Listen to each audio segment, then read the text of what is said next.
Julius Piso is the only family member to use the name Michael in the New Testament, and he uses it only in two places, Jude 9, and Revelation 12:7. Why did he use the name Michael? Because in Hebrew, Michael is like a question. It means, who is like God. Julius puts his father's very name in Revelations by mentioning a denarius in Revelation 6:6.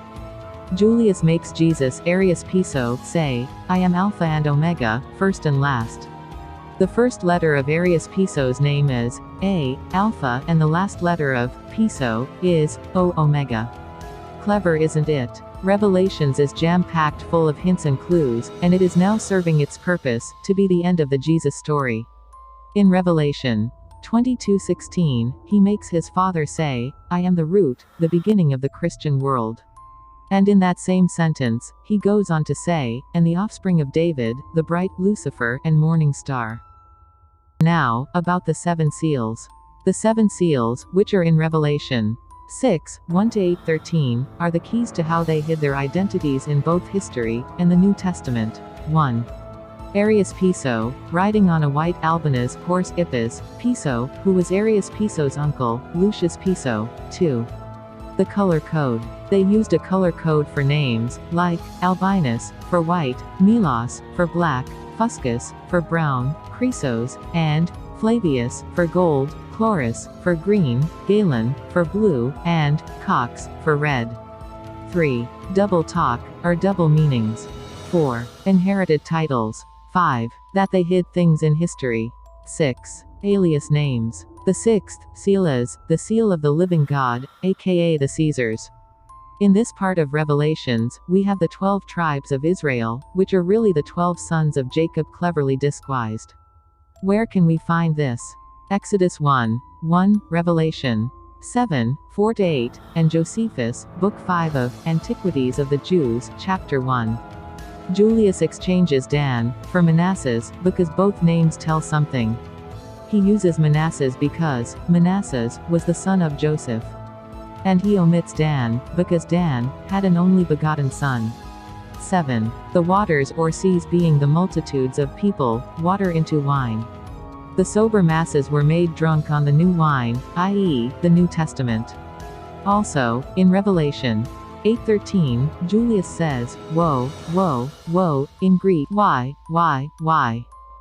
which in Hebrew is, oi vai, oi vai, oi vai. Which is to say, about the war, it is ve, all over again. The Roman general Marcus Furius Camillus conquered the city of Veii, which was only 8 miles north of Rome, in 396 BCE. The correlations between the New Testament and Josephus, now that Revelations has led us to suspect Josephus, let's take a look. 1. The Abba issue. In the New Testament, Jesus, dying on the cross, calls out to God using the word Abba, Father. And lo, and behold, we find Josephus using this same word while describing something similar in chapter 8, verse 7, of Wars of the Jews. 2. We find the Egyptian mentioned in Acts 21:38, and also in Josephus. The Egyptian, referred to as Arrius Piso Josephus, because Arrius Piso was also Philo of Alexandria, in Egypt, and he is descended from the Ptolemies of Egypt, and because he is of Idumean Edomite, i.e., Egyptian, descent. Not to mention the fact that being a descendant of King David, he has the blood of the Egyptian pharaoh is in him, because King Solomon, David's son, was married to a pharaoh's daughter. 3. We find James as the brother of Jesus, and John the Baptist, along with Jesus himself in Josephus. 4. In the NT, Jesus is tempted to jump from the temple in the exact same place that we find described in Josephus. 5. The Son cometh. The Son of God, the Son of Man, cometh. Hear ye, hear ye. When Josephus describes the way in which rocks were hurled over the walls by the Romans during the war, he makes the Jews look up and say, the stone cometh. Only he deliberately misspells stone. He says, ouios epsitai. The Son cometh. Wars of the Jews, Josephus, chapter 6, verse 3. 6. And, if you hadn't already guessed, Josephus is the very first person in history to mention Jesus. 7. In Revelation 22:18-19, Julius speaks of adding or taking away from this book, not meaning the Bible, or even the New Testament, but his book, Revelations. He didn't want anyone changing what he had put in Revelations. And the kicker is that he even borrows this from his dad's book, Antiquities of the Jews chapter 10, verse 6, book 10. There, Josephus says, "In the beginning of this history, I intended to do no more than translate the Hebrew books into the Greek language, and promised them to explain those facts, without adding anything to them of my own, or taking anything away from them." And, reading on in Josephus, we find the letter of Aristeas, where Josephus goes on to hint about his editing the Greek Septuagint, book 12, chapter 2, verse 2. The Greek Septuagint is also called the LXX, or the 70. It is alluded to in Luke 10:17.